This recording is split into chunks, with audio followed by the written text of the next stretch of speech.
Hola, ¿cómo están? Bueno, les voy a leer el cuento que vamos a comentar en el taller Borges y Voz de hoy. Vamos llegando al final de esta serie del taller que se llama Concebir y Crear, o que gira en torno de las ideas o de los conceptos de concebir y crear. Entonces, el cuento que vamos a comentar hoy en el taller se llama La memoria de Shakespeare y es el último cuento que escribió Borges. Si no me equivoco, este cuento fue publicado en 1985.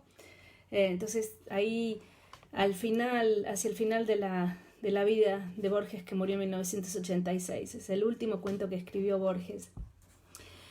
Lo que les propongo, a medida que van escuchando este relato, es pensar, bueno, se llama La memoria de Shakespeare, ¿no? Ya podríamos hablar varias horas acerca de un cuento que comienza con ese título.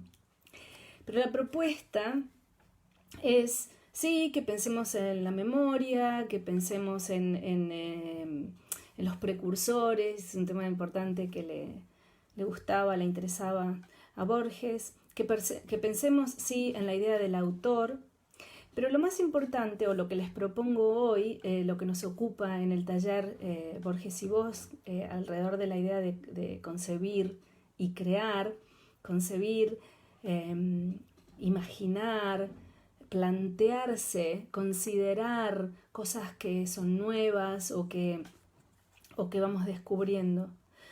En este marco me gustaría proponerles que pensáramos en la subjetividad a la hora de crear. ¿Por qué es importante que cuando creo yo sea yo y no otra persona? ¿Por qué es importante que mis ideas, las cosas que me inspiran, mis recuerdos, mi historia, mi experiencia, mi percepción de la realidad, mi idea del mundo, sea mía y no de otro? ¿Por qué no funcionaría tener la memoria de Shakespeare? ¿Por qué no me sería posible escribir la obra de Shakespeare aún poseyendo la memoria de Shakespeare? Pensemos en eso. ¿Por qué es importante que yo sea yo a la hora de crear? La memoria de Shakespeare. Hay devotos de Goethe, de las Edas y del tardío cantar de los Nibelungos. Shakespeare ha sido mi destino. Lo es aún, pero de una manera que nadie pudo haber presentido, salvo un solo hombre, Daniel Thorpe, que acaba de morir en Pretoria. Hay otro cuya cara no he visto nunca. Soy Hermann Sergel. El curioso lector ha hojeado quizá mi cronología de Shakespeare, que alguna vez creí necesaria para la buena inteligencia del texto y que fue traducida a varios idiomas, incluso al castellano. No es imposible que recuerde, asimismo, una prolongada polémica sobre cierta enmienda que Theobald intercaló en su edición crítica de 1734, y que desde esa fecha es parte indiscutida del canon. Hoy me sorprende el tono incivil de aquellas casi ajenas páginas. Hacia 1914 redacté y no di a la imprenta un estudio sobre las palabras compuestas que el helenista y dramaturgo George Chapman forjó para sus versiones homéricas y que retrotrae en el inglés, sin que él pudiera sospecharlo, a su origen, Urprung, anglosajón. No pensé nunca que su voz, que he olvidado ahora, me sería familiar. Alguna separata firmada con iniciales completa creo mi biografía literaria. No sé si es lícito agregar una versión inédita de Macbeth, que emprendí para no seguir pensando en la muerte de mi hermano Otto Julius, que cayó en el frente occidental en 1917. No la concluí. Comprendí que el inglés dispone para su bien de dos registros, el germánico y el latino, en tanto que nuestro alemán, pese a su mejor música, debe limitarse a uno solo. He nombrado ya a Daniel Thorpe.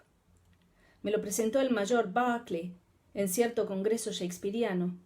No diré el lugar ni la fecha, sé harto bien que tales precisiones son en realidad vaguedades. Más importante que la cara de Daniel Thorpe, que mi ceguera parcial me ayuda a olvidar, era su notoria desdicha. Al cabo de los años un hombre puede simular muchas cosas, pero no la felicidad. De un modo casi físico, Daniel Thorpe exhalaba melancolía. Después de una larga sesión, la noche nos halló en una taberna cualquiera. Para sentirnos en Inglaterra, donde ya estábamos, apuramos en rituales jarros de peltre, cerveza tibia y negra. En el Punjab, dijo el mayor, me indicaron un pordiosero. Una tradición del Islam atribuye al rey Salomón una sortija que le permitía entender la lengua de los pájaros. Era fama que el pordiosero tenía en su poder la sortija. Su valor era tan inapreciable que no pudo nunca venderla y murió en uno de los patios de la mezquita de Wazil Khan, en Lahore. Pensé que Chaucer no desconocía la fábula del prodigioso anillo, pero decirlo hubiera sido estropear la anécdota de Berkeley. ¿Y la sortija?, pregunté. Se perdió, según la costumbre de los objetos mágicos. Quizá esté ahora en algún escondrijo de la mezquita o en la mano de un hombre que vive en un lugar donde faltan pájaros. O donde hay tantos, dije, que lo que dicen se confunde. Su historia, Berkeley, tiene algo de parábola. Fue entonces cuando habló Daniel Thorpe. Lo hizo de un modo impersonal, sin mirarnos. Pronunciaba el inglés de un modo peculiar que atribuía a una larga estadía en el Oriente. No es una parábola, dijo, y si lo es verdad. Hay cosas de valor tan inapreciable que no pueden venderse. Las palabras que trato de reconstruir me impresionaron menos que la convicción con que las dijo Daniel Thorpe. Pensamos que diría algo más, pero de golpe se calló como arrepentido. Berkeley se despidió. Los dos volvimos juntos al hotel. Era ya muy tarde, pero Daniel Thorpe me propuso que prosiguiéramos la charla en su habitación. Al cabo de algunas trivialidades me dijo: «Le ofrezco la sortija del rey». Claro está, que se trata de una metáfora, pero lo que esa metáfora cubre no es menos prodigioso que la sortija. Le ofrezco la memoria de Shakespeare, desde los días más pueriles y antiguos hasta los del principio de abril de 1616. No acerté a pronunciar una palabra. Fue como si me ofrecieran el mar. Thorpe continuó: «No soy un impostor, no estoy loco. Le ruego que suspenda su juicio hasta haberme oído. El mayor le habrá dicho que soy o era médico militar. La historia cabe en pocas palabras. Empieza en el Oriente, en un hospital de sangre, en el Alba. La precisa fecha no importa».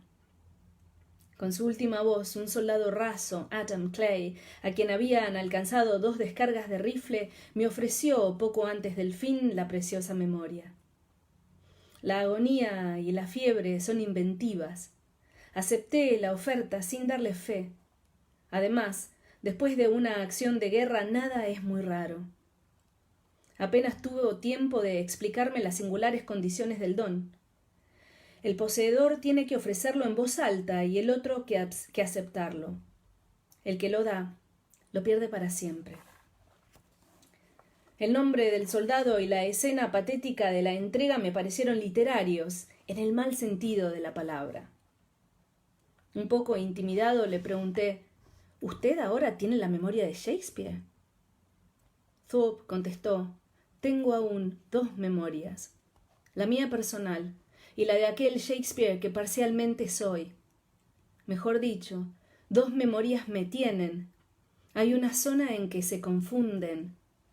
Hay una cara de mujer que no sé a qué siglo atribuir». Yo le pregunté entonces: «¿Qué ha hecho usted con la memoria de Shakespeare?». Hubo un silencio. Después dijo: «He escrito una biografía novelada que mereció el desdén de la crítica y algún éxito comercial en los Estados Unidos, en las colonias. Creo que es todo. Le he prevenido que mi don no es una sinecura. Sigo a la espera de su respuesta». Me quedé pensando.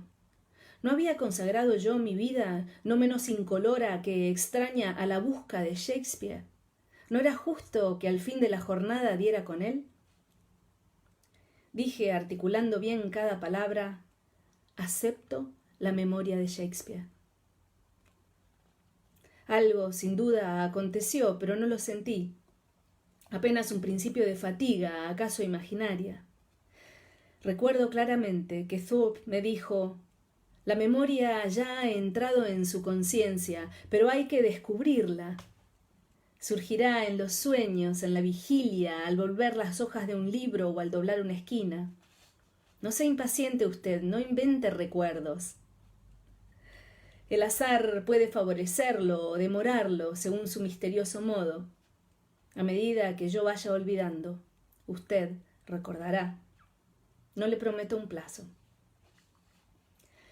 Lo que quedaba de la noche lo dedicamos a discutir el carácter de Shylock.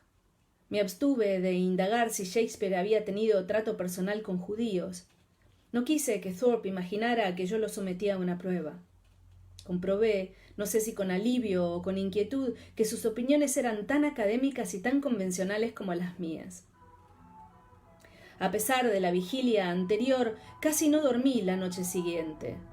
Descubrí, como otras tantas veces, que era un cobarde.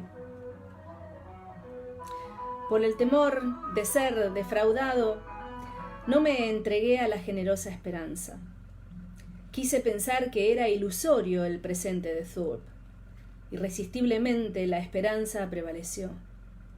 Shakespeare sería mío, como nadie lo fue de nadie, ni en el amor, ni en la amistad, ni siquiera en el odio. De algún modo, yo sería Shakespeare. No escribiría las tragedias ni los intrincados sonetos, pero recordaría el instante en que me fueron reveladas las brujas, que también son las parcas, y aquel otro en que me fueron dadas las vastas líneas: and shake the yoke of inauspicious stars from this world-weary flesh. Recordaría a Anne Hathaway como recuerdo a aquella mujer ya madura que me enseñó el amor en un departamento de Lübeck hace ya tantos años. Traté de recordarla y solo pude recobrar el empapelado, que era amarillo, y la claridad que venía de la ventana. Este primer fracaso hubiera debido anticiparme los otros.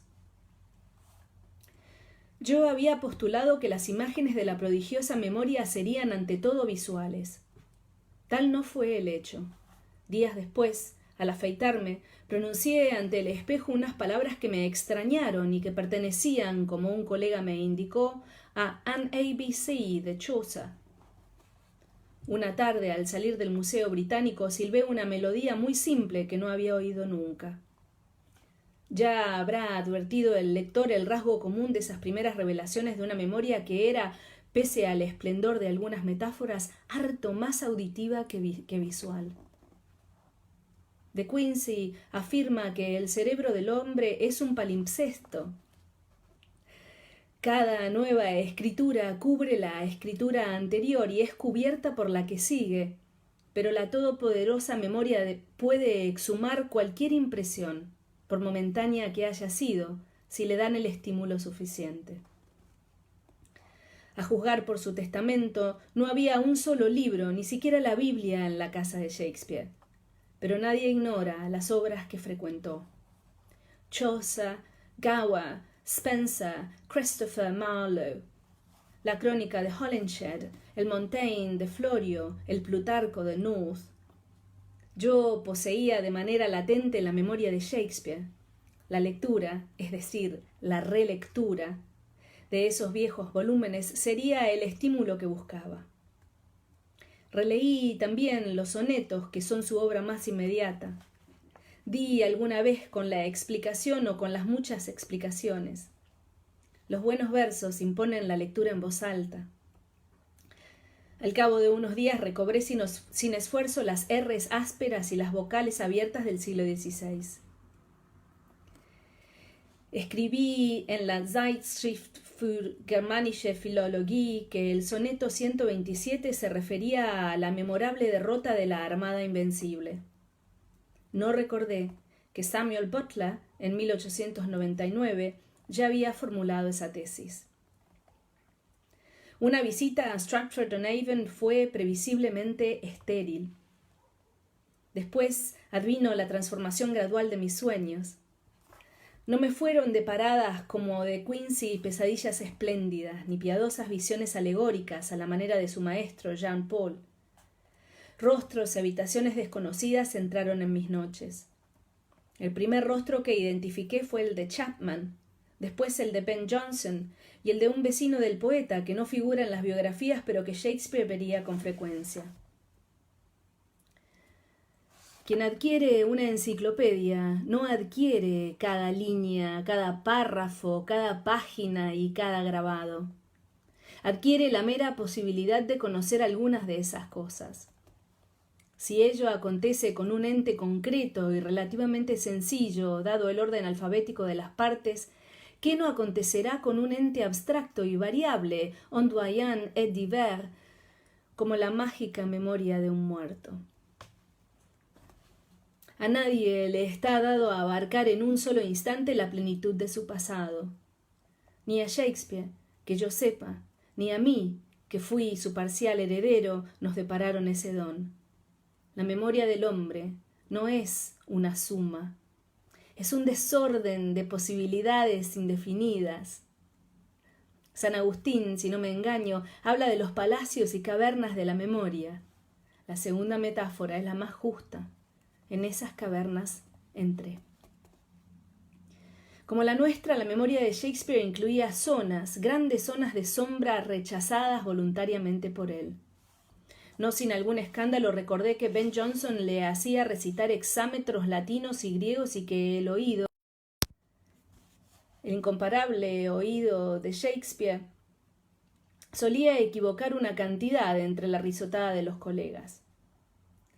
Conocí estados de ventura y de sombra que trascienden la común experiencia humana. Sin que yo lo supiera, la larga y estudiosa soledad me había preparado para la dócil recepción del milagro. Al cabo de unos 30 días, la memoria del muerto me animaba. Durante una semana de curiosa felicidad casi creí ser Shakespeare. La obra se renovó para mí. Sé que la luna, para Shakespeare, era menos luna que Diana y menos Diana que esa obscura palabra que se demora, moon.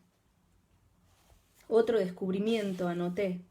Las aparentes negligencias de Shakespeare, esas absences dans l'infini de que apologéticamente habla Hugo, fueron deliberadas. Shakespeare las toleró e intercaló para que su discurso, destinado a la escena, pareciera espontáneo y no demasiado pulido y artificial. Nicht allzu glatt und gekünstelt. Esa misma razón lo movió a mezclar sus metáforas. My way of life is fallen into the sere, the yellow leaf. Una mañana discerní una culpa en el fondo de su memoria. No traté de definirla. Shakespeare lo ha hecho para siempre. Básteme declarar que esa culpa nada tenía en común con la perversión. Comprendí que las 3 facultades del alma humana, memoria, entendimiento y voluntad, no son una ficción escolástica. La memoria de Shakespeare no podía revelarme otra cosa que las circunstancias de Shakespeare. Es evidente que éstas no constituyen la singularidad del poeta. Lo que importa es la obra que ejecutó con ese material deleznable. Ingenuamente, yo había premeditado, como Thorpe, una biografía. No traté en descubrir que ese género literario requiere condiciones de escritor que ciertamente no son mías. No sé narrar. No sé narrar mi propia historia, que es harto más extraordinaria que la de Shakespeare. Además, ese libro sería inútil. El azar o el destino dieron a Shakespeare las triviales cosas terribles que todo hombre conoce. Él supo transmutarlas en fábulas, en personajes mucho más vívidos que el hombre gris que lo soñó, en versos que no dejarán caer las generaciones, en música verbal. ¿A qué destejer esa red? ¿A qué minar la torre? ¿A qué reducir a las módicas proporciones de una biografía documental o de una novela realista el sonido y la furia de Macbeth? Goethe constituye, según se sabe, el culto oficial de Alemania. más íntimo, es el culto de Shakespeare, que profesamos no sin nostalgia. En Inglaterra, Shakespeare, que tan lejano está de los ingleses, constituye el culto oficial. El libro de Inglaterra es la Biblia. En la primera etapa de la aventura sentí la dicha de ser Shakespeare. En la postrera, la opresión y el terror. Al principio las dos memorias no mezclaban sus aguas. Con el tiempo, el gran río de Shakespeare amenazó y casi anegó mi modesto caudal. Advertí con temor que estaba olvidando la lengua de mis padres. Ya que la identidad personal se basa en la memoria, temí por mi razón. Mis amigos venían a visitarme, me asombró que no percibieran que estaba en el infierno. Empecé a no entender las cotidianas cosas que me rodeaban, die alltägliche Umwelt. Cierta mañana me perdí entre grandes formas de hierro, de madera y de cristal. Me aturdieron silbatos y clamores. Tardé un instante, que pudo parecerme infinito, en reconocer las máquinas y los vagones de la estación de Bremen. A medida que transcurren los años, todo hombre está obligado a sobrellevar la creciente carga de su memoria. Dos me agobiaron, confundiéndose a veces, la misma y la del otro, incomunicable. Todas las cosas quieren perseverar en su ser, ha escrito Spinoza. La piedra quiere ser una piedra, el tigre un tigre. Yo quería volver a ser Hermann Sorgel. He olvidado la fecha en que decidí liberarme. Di con el método más fácil. En el teléfono marqué números al azar. Voces de niño o de mujer contestaban. Pensé que mi deber era respetarlas. Di al fin con una voz culta de hombre. Le dije: ¿Quieres la memoria de Shakespeare? Sé que lo que te ofrezco es muy grave, piénsalo bien. Una voz incrédula replicó: afrontaré ese riesgo. Acepto la memoria de Shakespeare. Declaré las condiciones del don. Paradójicamente, sentí a la vez la nostalgia del libro que yo hubiera debido escribir y que me fue vedado escribir, y el temor de que el huésped, el espectro, no me dejara nunca. Colgué el tubo y repetí como una esperanza estas resignadas palabras: Simply the thing I am will make me live. Yo había imaginado disciplinas para despertar la antigua memoria. Hube de buscar otras para borrarla. Una de tantas fue el estudio de la mitología de William Blake, discípulo rebelde de Swedenborg. Comprobé que era menos compleja que complicada. Ese y otros caminos fueron inútiles. Todos me llevaban a Shakespeare. Di al fin con la única solución para poblar la espera, la estricta y vasta música, Bach. Postdata de 1924. Ya soy un hombre entre los hombres. En la vigilia soy el profesor emérito Hermann Sorgel, que manejo un fichero y que redacto trivialidades eruditas, pero en el alba sé alguna vez que el que sueña es otro. De tarde en tarde me sorprenden pequeñas y fugaces memorias que acaso son auténticas.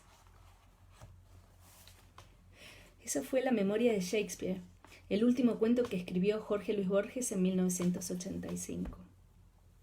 Tengo una pequeña errata. Las últimas palabras que pronuncia el narrador cuando cuelga el tubo son Simply the thing I am shall make me live. Me encanta haberme equivocado porque me da la oportunidad de repetir esa frase una y otra vez. Simply the thing I am shall make me live. Solo lo que soy me hará vivir. Nada más. Solo lo que soy. Gracias por escucharme.